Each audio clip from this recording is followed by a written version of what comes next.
Okay so hello guys.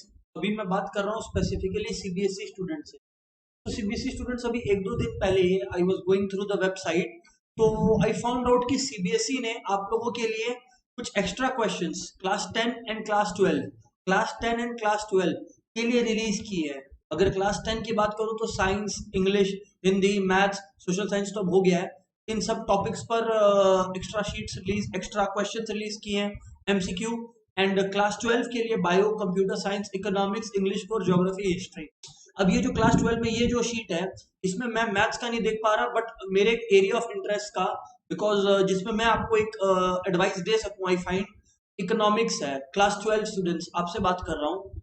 तो guys class 12 students आप लोगों को ये कह रहा हूँ कि इकोनॉमिक्स में जो अभी मैं ये क्वेश्चंस देख रहा था, ये देख लीजिए वेबसाइट पे है। यहाँ पे मैंने क्लिक किया and here we arrive at the questions. तो अभी मैं ये क्वेश्चंस ही देख रहा था, तो आई फाउंड आउट कि पहली बात, हाँ, इन लोगों ने जो क्वेश्चंस दिए हैं सबसे पहले सिलेबस के अंदर से दिया है। And the questions are really, the good news is the questions are very easy. तो मतलब एक not to get your hopes up, but ऐसा मेरे को लगता है कि अगर आप लोग को प्रैक्टिकली चीजें मालूम है तो you are going to do very well in your examination. अब ये बात भी तय है, क्योंकि बहुत सारे क्वेश्चंस जो है वो रट्टाफिकेशन बेस्ड नहीं है, कंसेप्ट बेस्ड है। एग्जांपल, कोई भी क्वेश्चन मैं रैंडमली पिक कर सकता हूँ। जैसे आप मान लो कि मैंने ये पिक कर लिया, इन 2020 India purchasing power was 22 national currency units, ठीक है ना, यानी कि 22 रुपीज पर यूएस डॉलर, ठीक है। What does this mean? Goods that can be bought for $1 in US would require 22 rupees in India. समझ रहे हो? ये सारे ऑप्शंस दिए हुए हैं इन्होंने। मतलब जिसको कंसेप्ट पता है, they are going to do well. Foreign exchange से चैप्टर है, सेम तरीके से यहाँ पर भी है, सेम तरीके से यहाँ पर भी है।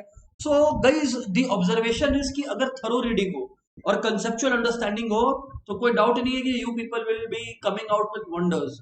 खास करके जब ये एक्स्ट्रा क्वेश्चंस देखा हूं तो लग रहा है। तो इंपॉर्टेंट लगा गाइस बताना। इन्होंने आंसर की भी रिलीज कर रखा है, नीचे में आंसर की भी है, मैंने देखा।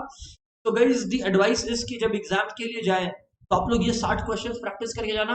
मैं ये नहीं बोल रहा कि ये 60 क्वेश्चन में से हूबहू क्वेश्चंस एग्जाम में आ जाएंगे, ऑब्वियसली नहीं। बट हाँ, बहुत हाई चांसेस होते हैं, जैसे हम लोग अपने सीए में और ये सब में भी देखे हैं कि आरटीपी एमटीपी रिलीज करता है ना इंस्टीट्यूट हमारा, तो उसके वो जब आते हैं तो उसमें से एक दो क्वेश्चन एकदम मेन एग्जाम्स में आ जाते हैं। And by that experience I am telling कि क्योंकि ये एमसीक्यू वाला वर्ल्ड फर्स्ट टाइम आप लोग इतना जोर से फेस कर रहे हो, तो इधर पे भी ऐसा हो जाए, it's not a big deal, ठीक है ना। प्रैक्टिस करें। अगर एग्जाम में क्वेश्चन नहीं भी आए, अगर आपका आंसर की से आंसर्स मैच हो रहा है, that will boost your confidence up. Obviously ऐसा नहीं है कि अभी आप लोग अपना जो नेक्स्ट इंग्लिश एग्जाम है उसके लिए छोड़ के ये करने लग जाए। इट्स जस्ट एक इन्फॉर्मेशन था जो जरूरी लगा आपको बताना। Good luck guys, and I hope you do wonders.